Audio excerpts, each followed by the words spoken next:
नमस्कार। आज की इस खास रिपोर्ट में बात करेंगे अयोध्या के राम मंदिर से जुड़े उस विवाद की जिसने देश की राजनीति में नई बहस छेड़ दी है। करोड़ों हिंदुओं की आस्था के केंद्र राम मंदिर में श्रद्धालुओं द्वारा चढ़ाए गए चढ़ावे को लेकर कथित गड़बड़ी का आरोप सामने आ रहे हैं। इस मुद्दे पर अब राजनीतिक बयानबाजी भी तेज हो गई है और जांच के लिए उत्तर प्रदेश सरकार ने विशेष जांच दल यानी एसआईटी का गठन भी कर दिया है। आखिर पूरा मामला क्या है, किसने क्या आरोप लगाए और अब जांच कहां तक पहुंची, आइए विस्तार से समझते हैं पूरा मामला। अयोध्या का राम मंदिर देश ही नहीं बल्कि दुनिया भर के हिंदुओं के लिए आस्था का सबसे बड़ा केंद्र बन चुका है। हर दिन हजारों श्रद्धालु यहाँ दर्शन करने आते हैं और अपनी श्रद्धा के अनुसार दान व चढ़ावा समर्पित करते हैं। ऐसे में मंदिर के चढ़ावे से जुड़ा कोई भी विवाद स्वाभाविक रूप से लोगों का ध्यान आकर्षित करता है। इसी बीच शिवसेना यूबीटी की वरिष्ठ नेता राज्यसभा सांसद प्रियंका चतुर्वेदी ने राम मंदिर के चढ़ावे में कथित गड़बड़ी को लेकर भारतीय जनता पार्टी पर गंभीर आरोप लगाए हैं। उन्होंने कहा है कि अगर श्रद्धालुओं द्वारा भगवान के नाम पर चढ़ाया गया धन भी गलत तरीके से इस्तेमाल किया गया है तो इससे बड़ा पाप कोई हो ही नहीं सकता। प्रियंका चतुर्वेदी ने अपने बयान में ये भी कहा है कि जो लोग राम मंदिर निर्माण का पूरा श्रेय लेने की कोशिश करते हैं, अब उन्हीं के शासन में मंदिर के चढ़ावे को लेकर उठ रहे सवाल है। उन्होंने आरोप लगाया कि श्रद्धालुओं की आस्था के साथ खिलवाड़ किया गया है। उनके मुताबिक अब तक जो जानकारियां सामने आई हैं उनसे लगता है कि जांच में और भी बड़े खुलासे हो सकते हैं।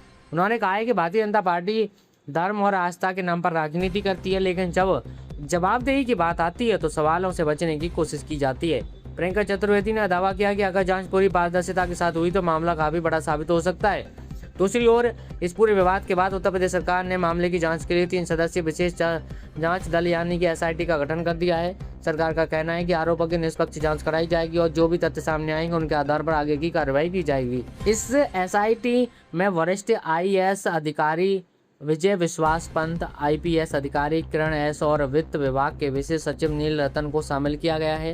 यह टीम मामले की गहराई से जांच करेगी और सभी वित्तीय रिकॉर्ड, दस्तावेजों तथा चढ़ावे के प्रबंधन से जुड़े पहलुओं की पड़ताल करेगी। जानकारी के अनुसार एसआईटी की टीम अयोध्या पहुंच चुकी है और जांच प्रक्रिया शुरू भी कर दी है।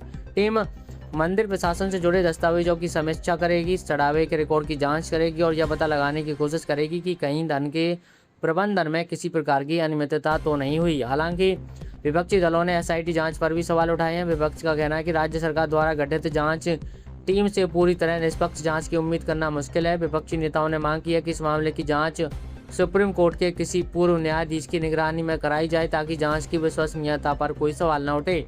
विपक्ष का तर्क यह भी है कि मामला करोड़ों श्रद्धालुओं की आस्था और करोड़ों रुपए के चढ़ावे से जुड़ा हुआ है, इसलिए जांच ऐसी एजेंसी या व्यक्ति की निगरानी में होनी चाहिए जिस पर सभी पक्षों को भरोसा हो सके। अब इस पूरे विवाद में सबसे महत्वपूर्ण बात यह है कि अभी तक किसी जांच रिपोर्ट में किसी व्यक्ति या संस्था को दोषी नहीं ठहराया गया है। फिलहाल आरोप लगाए गए हैं और उनकी जांच चल रही है। ऐसे में जांच पूरी होने से पहले किसी निष्कर्ष पर पहुंचना जल्दबाजी होगी। लेकिन यह भी सच है दोस्तों कि राम मंदिर जैसे महत्वपूर्ण धार्मिक स्थल से जुड़ा मामला होने के कारण देश भर के लोगों की नजरें इस जांच पर टिकी हुई हैं। श्रद्धालु यह जानना चाहते हैं कि आगे सच्चाई क्या है और यदि कोई गड़बड़ी हुई है तो उसके लिए जिम्मेदार लोगों पर कार्रवाई होगी या नहीं। अब देखना होगा कि एसआईटी की जांच में क्या तथ्य सामने आते हैं, क्या आरोप सही साबित होंगे या फिर यह मामला केवल राजनीतिक आरोप प्रत्यारोप तक ही सीमित रह जाएगा। इसका जवाब जांच रिपोर्ट आने के बाद ही मिल सकेगा। फिलहाल अयोध्या राम मंदिर चढ़ावा विवाद देश की राजनीति और जन चर्चा का विषय बन चुका है। जैसे जैसे जांच आगे बढ़ेगी इस मामले में नए खुलासे भी सामने आ सकते हैं। आप इस पूरे मामले पर क्या सोचते हैं, आप अपनी राय हमें कमेंट बॉक्स में जरूर बताइए। अगर आपको ये वीडियो पसंद आया है तो लाइक करें, चैनल को सब्सक्राइब करें और बेल आइकन को जरूर दबाएं ताकि आगे भी आपको खबरें मिलती रहें। चलिए जल्दी मुलाकात होगी अगली खबर के साथ, तब तक के लिए बने रहिए, ख्याल रखिए, नमस्कार।